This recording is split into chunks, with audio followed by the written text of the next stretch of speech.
What's up mga ka-farmers? For today's video, andito tayo sa Alamada Covered Court para kumuha ng fuel subsidy card. Naglalakad-lakad muna tayo para mag-observe. Siyempre, magtatanong na din. Bago tayo magpila, dapat magtawas muna tayo. Basi abi mga lipong ning mga taga-region.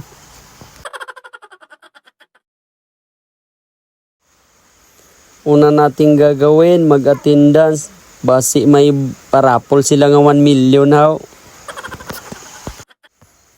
Dahil sinwerte tayo, maaga tayong natawag, maaga rin tayong makakauwi. Thank you PCIC at sa mga staff na nag-distribute ng fuel subsidy card. Nang dahil sa inyo, makakabili na ako ng bigas at pang-ulam.